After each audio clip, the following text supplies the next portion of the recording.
Odbornici Skupštine grada Zaječara doneli su danas odluku da cena grobljanskih usluga bude povećana u proseku za 12,40%.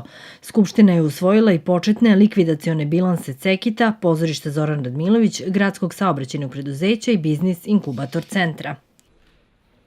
Na sednici Skupštine grada doneta je i odluka o održavanju prevremenih izbora za članove Saveta mesnih zajednica Timok, Nikola Pašić, Velika Jasikova, Vržogrnac, Bratarnica, Gradskovo, Grlište, Grljan, Klenovac, Rgotina i Salaš. Predsednik Skupštine grada Stefan Zankov kao razlog donošenja ove odluke naveo je ekonomičnost, dok su predstavnici opozicije oštro kritikovali predlog ove odluke i istakli da se mesnih zajednica vlast seti samo kad su izbori. Svi članovi Saveta mesne zajednice moraju da obavljaju dužnost do potvrđivanja mandata novih članova. Tako da tu nije nastao neki, da tako kažem, veći problem, ali smo čekali dakle da dođe ovaj termin, da tako kažem, za redovne izbore, pa da onda sve u jednom terminu izbore u svim mesnim zajednicama, dakle, sprovedemo. Ono što ja vama predlažem jeste da mi izbore za savete mesnih zajednica održimo 4. marta. 4. marta su izbori u Beogradu za gradsku skupštinu, 4. marta, kako sam čuo, su izbori u Boru za opštinski parlament i još u nekoliko opština, te vas molim da kada budu nacionalni mediji izveštavali o rezultatima izbora toga dana, da kada jave neku izbornu jedinicu na Vračaru gde je SNS pobedio sa nekih 35%, da se javi iz Velike Jasikove gde je za Savet mesne zajednice SNS dobio 95%. Da li je racionalno da onog trenutka kad se primeti da mesna zajednica ne funkcioniše, da se ljudi koji su izabrani ne bave onim poslovima za koji su se kandidovali? Zašto onda kada sad kažete i pominjete zakonske rokove, niste tada rekli da je to problem i da idemo na vanredne izbore da bi se napravio adekvatan savet mesne zajednice koji bi funkcionisao? Žučna rasprava vodila se i oko početnih likvidacionih bilansa 2 gradska preduzeća i 2 ustanove.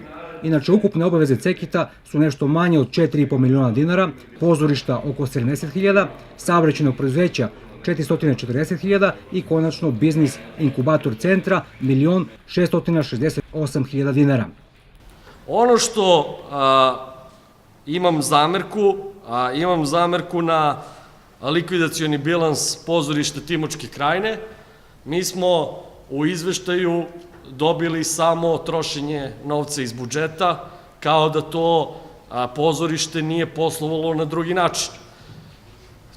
Tako reći, mi znamo da smo mi tom pozorištu platili predizbornu konvenciju naše koalicije, toga nema ovde, sigurno je bilo i pozorišnih predstava, sigurno je bilo naplate karata, bio je festival Zoran Radmilović, znači ništa o tome ne piše u likvidacionom bilansu, piše samo o trošenju sredstava iz budžeta. Kažem, likvidacioni bilans Cekita je odlično sastavljen, temeljno sastavljen, ali zamerka što opet nismo videli i sve više budi sumnju i meni, a i građanima Zaječara, da Gitarijada nije legalno poslovala, znači 51.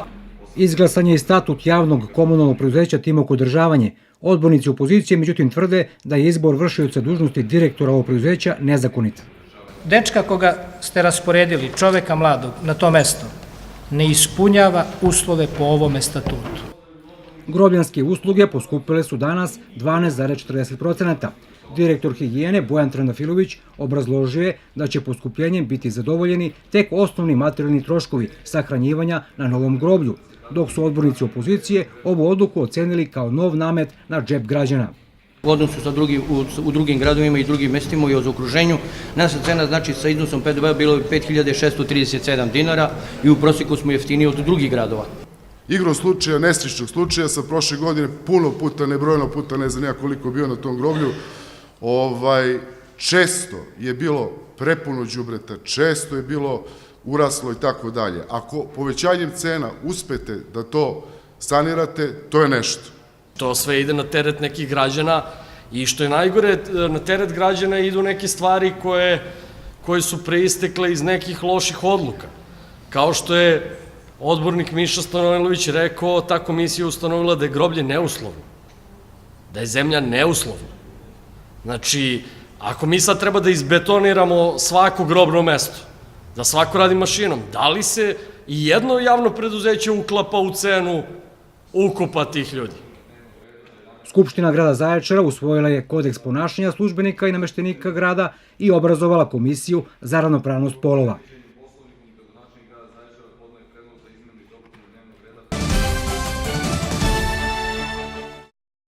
Kako je ranije najavljeno, u izlogu uslužnog centra Gradske uprave Zaječar juče je instaliran sistem za praćenje realizacije budžeta. Na ovaj način građani će moći da prate prihode i rashode u budžetu Zaječara. Svi Zaječarci zainteresovani za finansijsku situaciju u gradu moći će nadalje da prate stanje u budžetu putem novog sistema instaliranog u uslužnom centru. Ovde se mogu videti prihodi i rashodi, a o realizaciji budžeta građani će moći da se informišu od ponedeljka do petka. Da opet građani mogu da budu upućeni u, mislim šta, kako, gde se troše pare, kako se troše pare. Konkretno ne znam, ne bavim se time, ali lepa ideja. Da se zna, mislim, taj porez da ide, u čemu se ulaže, mislim, jer to je od građana pare, tako? Ne znam koliko će ovo uticati na svest ljudi. Mislim da će ih možda više zbuniti nego što će im dati neku informaciju.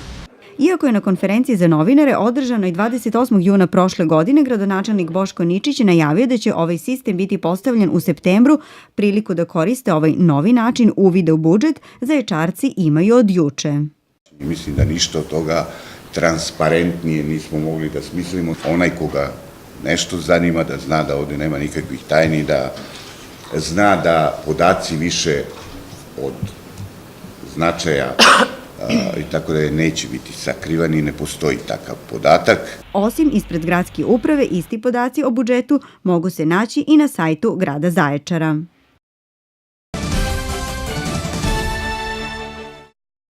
Pripadnici MUP-a u Boru rasvetlili su 2 razbojništva i uhapsili D.A. 1993. godište iz Bora zbog postojanja osnova sumnje da je izvršio ta krivična dela.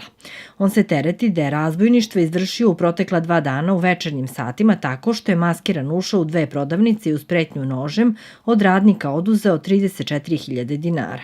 Osumnjičenom D.A. određeno je zadržavanje do 48 sati.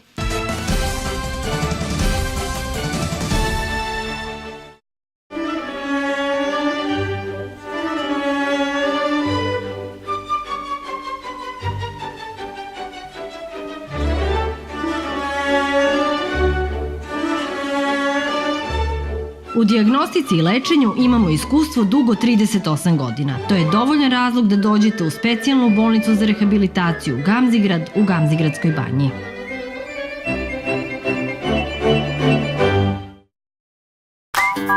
Osjećati se sigurnije, živjeti lagodnije, to svi želimo. Liderski tim profesionalaca u službi vašeg ležernijeg života, jer kad imate sigurnost, sve drugo su sitnice. Dunav osiguranje. Centar keropraktike, kompjuterske trakcije kičme, ručne masaže, fizikalne i kineziterapije Radenković.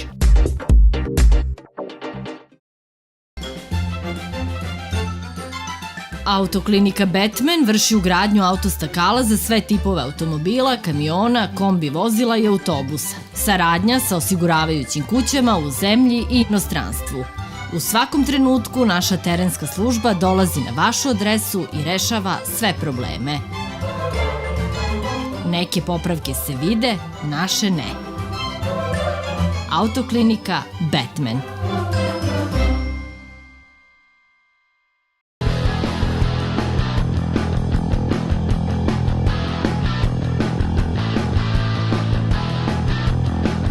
Autoškola Lena. Obuka za vozače A1, A i B kategorije. Obuku drže licencirani predavači i instruktori u savremeno opremljenim učionicama i na novim vozilima. Mogućnost plaćanja u 12 mesečnih rata, a za gotovinu odobravamo popust. Zaječar, Generala Gambete, 19. 060 3111 830 i 019 429 997. Autoškola Lena, jednostavno najbolja.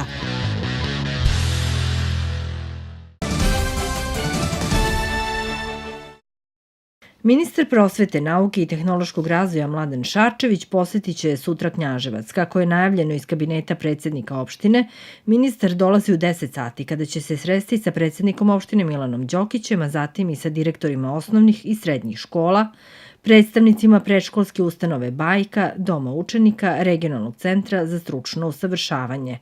Ministar Šarčević obići će takođe osnovnu školu Vuk Karadžić i Knjaževačku gimnaziju. U Galeriji Narodnog muzeja u Zaječaru u sredu 17. januara će biti otvorena izložba pod nazivom Manastir Manasija, 6 decenija istraživanja i zaštite. Otvaranje postavke je u 19 sati. Organizatori su, pored Zaječarskog muzeja, Zavičajni muzej Jagodina i Republički zavod za zaštitu spomenika kulture.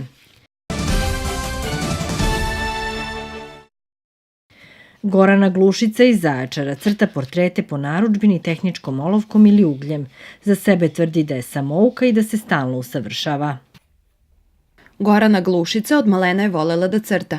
Na početku iz hobija, razne junake iz crtanih filmova, a ozbiljniji rad počeo je kada je nacrtala portret svoje prijateljice koju je objavila na društvenim mrežama. Od tada njene portrete naručuju ljudi širom zemlje, ali i inostranstva. Najlakši su mi bili ti prvi crteži jer to nije imalo mnogo detalja, nije trebalo mnogo dorade, manje vremena trebalo. Znači prvi crtež koji sam nacrtala sam možda za 4-5 sati, znači vrlo brzo. I svideo mi se konkretno realizam i onda sam se okrenula ka tome da ti moji crteži nekako budu što više fotorealistični jer realizam je ipak neka, za mene bar, posebna vrsta umetnosti i posebna vrsta umeća uopšte. Crtanjem se bavi oko 3 godine, a za svoje radove koristi grafitne olovke u kombinaciji sa ugljem. Za jedan crtež potrebno je 15 sati, a neke je radila i duplo duže vremena. Najviše je znači podrška prijatelja i sina Save. Ja pomažem mami, dodajem joj i olovke, čistim i skupljam svoje igračke i pomažem baki da pravi kolače. Goranina želja je da jednog dana ima samostalnu izložbu na kojoj će njene radove moći da vidi veliki broj ljudi. Dok se to ne dogodi, ona će i dalje crtati portrete u tišini svoje sobe.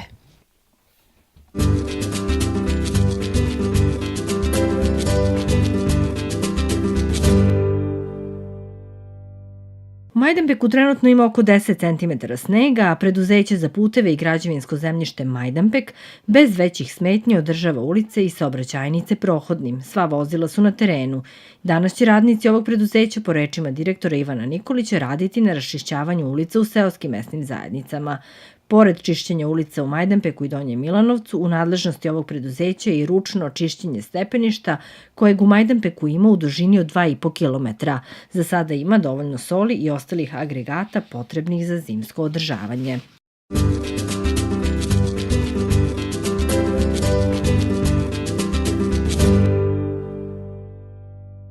Prema predviđanjima Republičkog hidrometeorološkog zavoda, u noći između utorka i srede u Timočkoj krajini će padati ledena kiša koja će se lediti pri tlu. I sutra ujutru i tokom celog prepodneva moguće su padavine. Zato se savetuje oprez i pešacima i vozačima.